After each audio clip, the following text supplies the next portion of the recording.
All right. Hello, everyone, and welcome back to the base guides for Mayor Valley. This is, I believe, part 5, if I'm not mistaken. And here we are at the beautiful Camp Kelenqua. As usual, we will go ahead and start with the location of it just because it's simplest whilst I'm looking at it.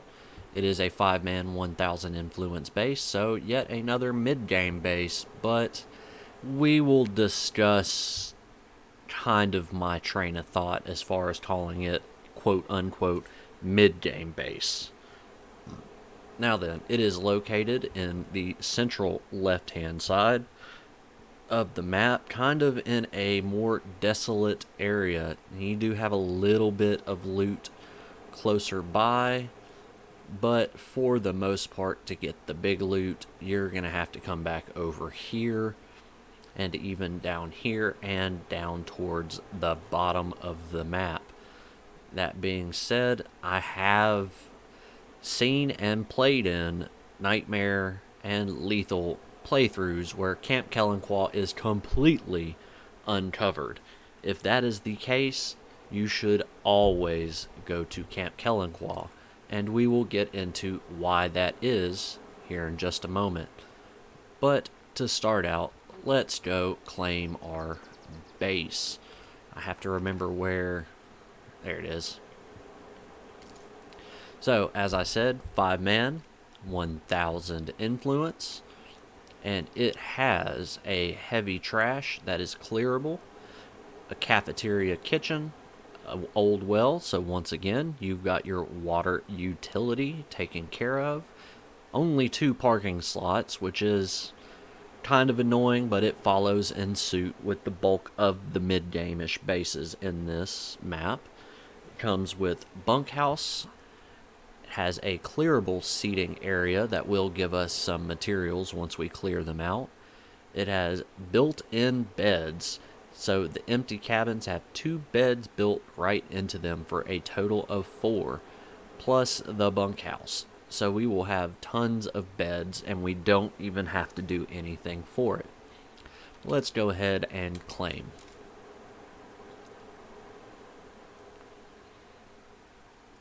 All right, and here we are, all moved in.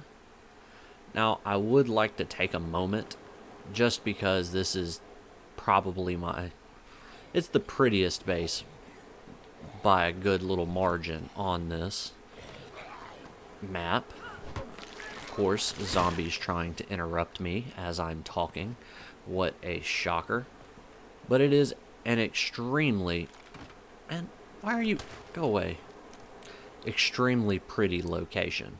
It is back in the woods. It is a summer camp. So, I mean, it is just genuinely a pretty area in and of itself. These zombies just keep annoying me. I'm just going to keep picking them off.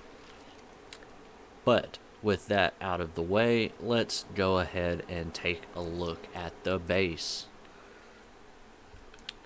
So, as I said, it has the bunkhouse, which gives you 4 beds. Has 2 parking, your command center, and a cafeteria kitchen. It's just a basic kitchen, but you can grill stuff up. So you have both the prepare a feast and grilling. The grilling gives you morale for 30 minutes for 1 food. That's not terrible. I really never fiddle with the kitchens, to be quite honest with you. Then again, you have the old well to give you water, so that takes care of your water amenity. Then you have your storage. It's just a basic storage. There's nothing to it. Doesn't come pre-upgraded or anything like that, so you will have to do that on your own. Now, as far as customizable, it does have 4 small slots, 2 of which you will have to clear, so let's go ahead and get that knocked out. The seating area, you will gain some materials for. It says you will gain 5, which is actually pretty handy. That will allow you to build most small facilities in and of itself. And then the heavy trash doesn't give you anything, but it will clear you out a nice spot. So we will watch and see and make sure this does give us 5 materials. It should be done any second now. Boom, dismantle seating area plus 5 materials. So if you were to come from, say, Mazzara or the rural police station or even Clarington House, where you have 3 small facilities, if you built those 3 up, then the 4th one that you will end up getting coming here, you can go ahead and build a slot in it for essentially the cost of your labor, because most cost 5 to build. That's the most. So we will put an infirmary indoors. We will put our workshop indoors, and then we are out of labor, so we will have to wait a minute. Let's see, what are some of our options? So here you can do a lot more options. You can build a fighting gym and a shooting range, or just the fighting gym and a still. That's where we're going to really make some money, is the fact those 5 materials we got will allow us to craft a still, which will let us craft fuel. Now, to maximize on that still, I do believe you need a trader, which, guess what? I have a trader. So hopefully that is what I actually end up needing. We shall see momentarily once I can get that done. Alright, some stuff is done building. So let's go ahead and we will put our fighting gym right in there. And we will build a still right here.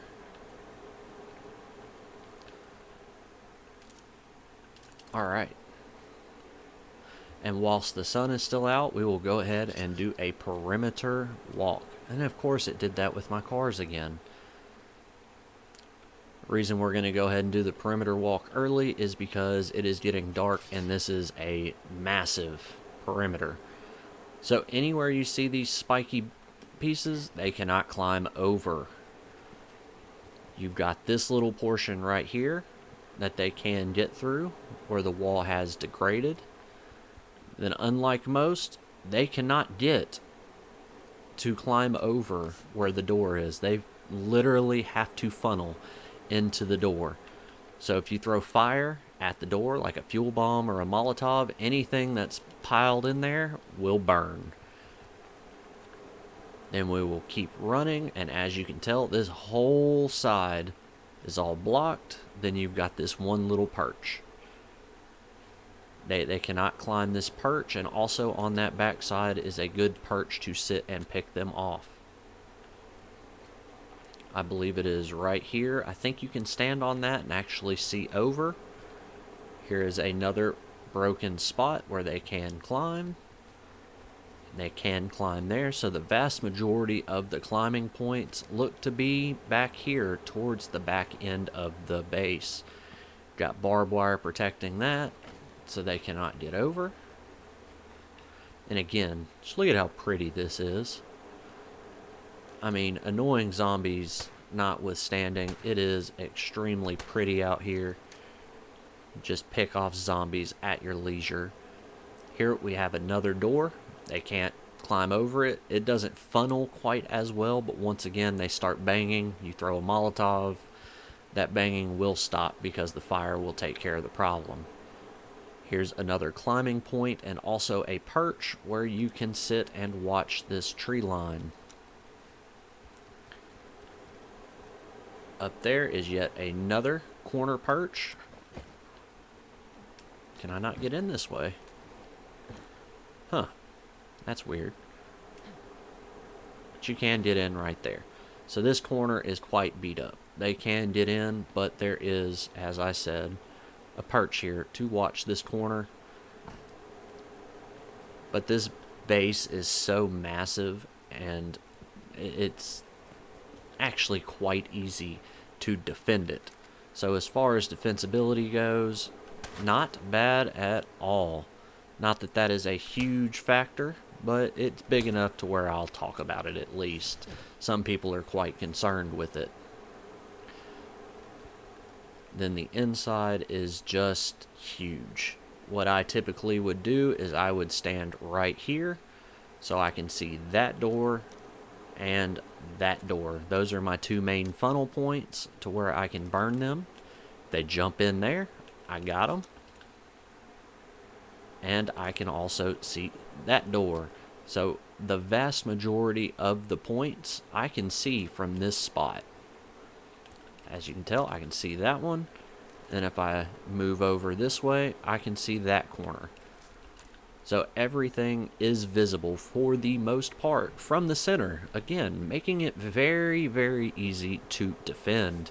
Because if you can see the problems, you can take out the problems.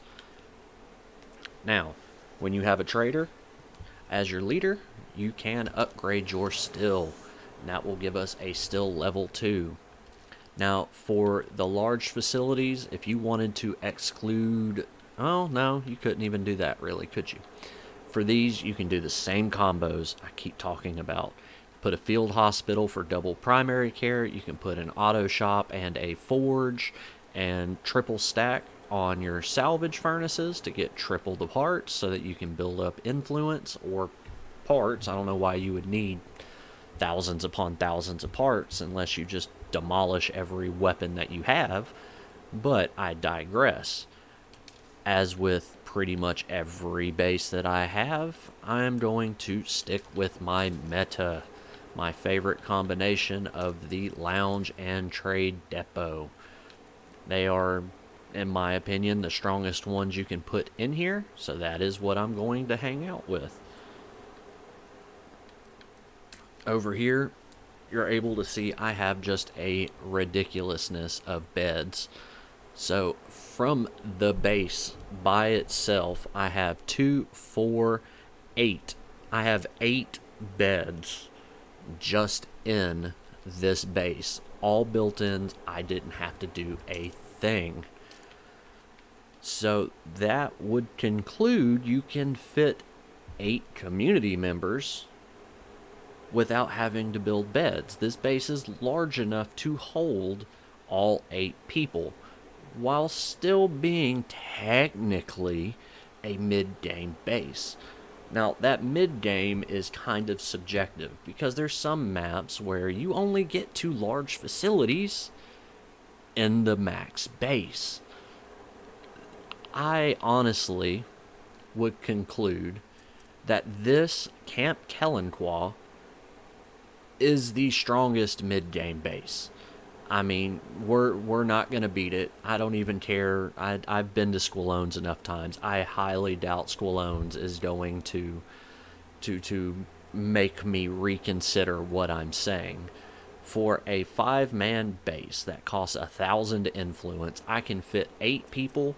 I can have 2 large facilities, and I can have 4 customizable small facilities, along with all the beds to save the morale. I have a kitchen if you're into that kind of thing. I have the well for my water amenity, although obviously the still does allow me to do base-wide water. And storage, they all have storage. So, I mean, this has everything that you need for the end game, but in a mid-game base. So that would lead me to conclude that if you're going to go out of your way to clear a specific base to move out of Clarington in, or Mazzara like we just did, or the police station, or any of the bases, just go to Camp Kelenqua. I mean, it's that simple. If you go to Camp Kelenqua, I have no doubts that you can comfortably beat this map on any difficulty.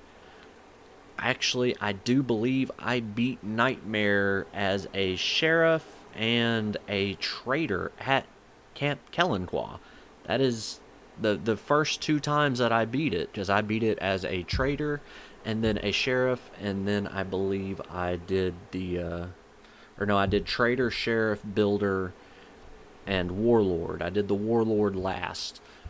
But my first 2 wins on Nightmare were on this base just because it is so cheap to get into, and in those higher difficulties it can be difficult to stockpile the influence to be able to get into these bases, especially when you're talking about going down here to the monster, the 3500. I mean, that takes some effort to get to, and 8 community members that aren't trash, that is also kind of difficult, to be quite honest.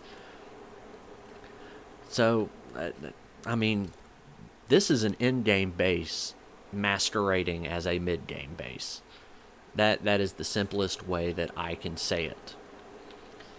Now, for the sake of argument, we already went over the stills when in the first episode. So if you haven't seen them, go back, check it out. Whitney Field, that base review. We started at the maximum base. We had 2 of these stills, which is quite fantastic, but I mean, it's not 100% necessary to have 2. Having 1 will allow you to build up more influence. All it costs is some food. I mean, food is the most abundant of the materials in the maps. So you can usually gather up plenty of food. There's usually enclaves that sell plenty of food. It is not all that difficult to come by the food, and you can turn that food into influence to buy medicine, to buy building materials, to buy fuel, whatever you need, by utilizing enclaves and, of course, the trade depot, where once every, I think it's 1 to 2 hours, depending on difficulty, you can call in a trader and get, I believe it's 3 rucksacks of any of these. Now, for building materials, obviously that's not a lot. But if you're just doing this base, where you're going to come in more than likely out of Clarington, that would be the wisest choice. You're already going to have all 3 of these, because you already had 3 slots to build. So you're going to have all 3 of those. They're already going to be built. You're probably going to have upgraded your workshop and infirmary. So once you move in, those materials are refunded. You just build them back, right? You clear out the seating area, you get 5 more materials. That allows you to go ahead and build your still. Once you have the still, you can start spending your food to make influence. Trade around, and you should be able to find enough materials from both trading and your looting to be able to build a trade depot or the lounge, whichever one you do first. I would almost go trade depot first, just so that you can go ahead and start getting your supplies coming in, and make sure you have a sheriff ready for when you need the lounge level 3. Now, if you don't know what the lounge level 3 does, it will obviously give you passive morale. It will give you extra beds that you won't need, because this base has all the beds that you need, but it gives them to you. On top of that, at level 3, you can watch the training videos that will passively increase your characters. I have one right here, Tyrone. He's still a citizen. This dude has never been a hero at all. At all. But look at his skills. He's maxed out. He's got everything. He's got maxed backpacking, discipline, close combat, gunslinging, and programming.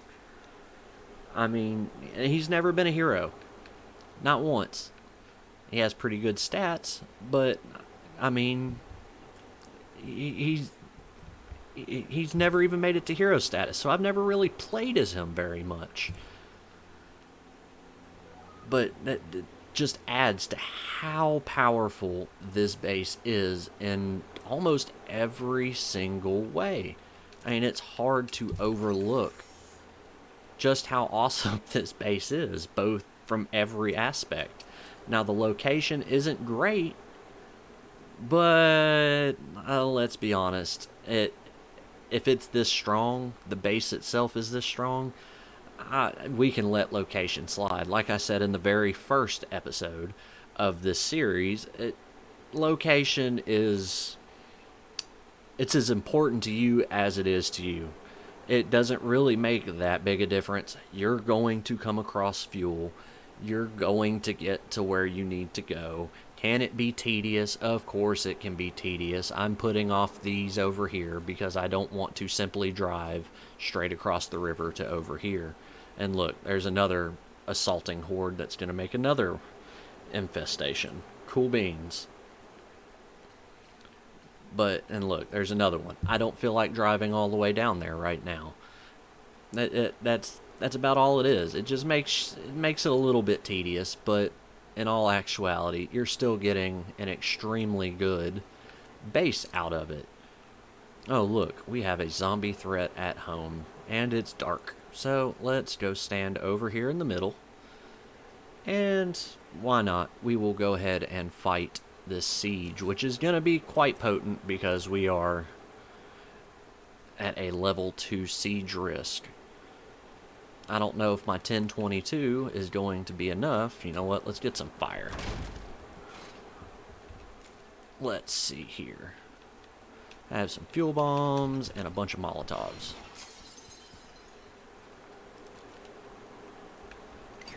We'll throw fire over there.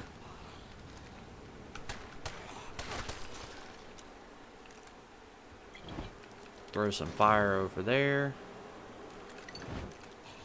Hey, throw fire right there.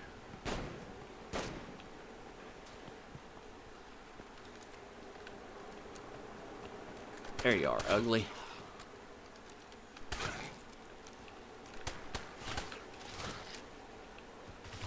Woot woot.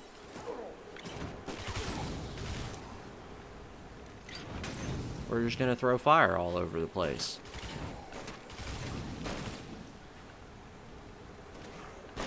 Here comes Mr. Farrell. Oh, no, there he went. My community put him down, but just look at them. They're just mowing everything down. I'm gonna come shut this door. And I see Mr. Bloater meandering over. Which I wish this wasn't a nighttime thing. Look, they're trying to climb over that and they're struggling. We'll just hit it with some fire.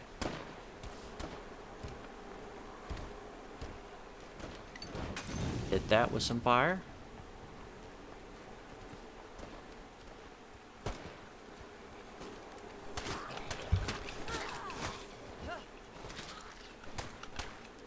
Dang, he blew a hole in her.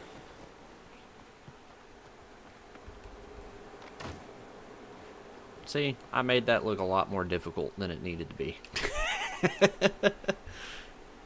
Mostly because it's nighttime, and I already struggle seeing when the game is dark as it is, but that's just excuses. We made it through. I took a singular scratch because I was a dummy and charged in at some stuff I could barely see. Like I said, easily defensible. We had a feral and a few streamers, I think, and then that bloater that we popped. This is an extremely solid base. That's all I can really say for it. I can keep saying it over and over and over again, but it just genuinely is an extremely, extremely solid base. I highly recommend you play in it if you haven't already. It'll serve you extremely well as either a mid-game or the end-game base. But if you agree with me, let me know down in the comments below. If you have any questions, emotional outbursts, suggestions for other videos, also leave me a comment down below so I can get to it sooner rather than later, because in all actuality, I'm here to create content for you. If you enjoyed the video, please drop a like, please subscribe so that you can continue following these, as I'm going to keep pumping these out so long as everyone is enjoying them. And I appreciate all of your time. I'm the ADHD Gamer, and I will see you guys in the next episode.